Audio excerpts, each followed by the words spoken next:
Dasagip ng mga mangingisda ang isang sugatang dolphin sa dagat na sakop ng bayan ng Unisan sa probinsya po ng Quezon. Nagtulungan ang mga tauhan ng Bureau of Fisheries and Aquatic Resources at Municipal Disaster Risk Reduction and Management Office para makuha ang dolphin. Nasa pangangalaga ito ngayon ng Philippine Marine Mammal Stranding Network at lokal na pamahalaan. Ayon sa PMMSN, posibleng biktima ng dynamite fishing ang dolphin. Bumubuti na po ang lagay ng dolphin at malaki raw ang tsansa nitong mabuhay. Kapag maayos na ang kalusugan, ibabalik na ang dolphin sa dagat.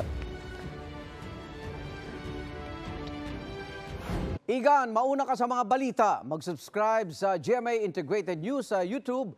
Sa mga kapuso abroad, subaybayan nyo kami sa GMA Pinoy TV at sa www.gmanews.tv.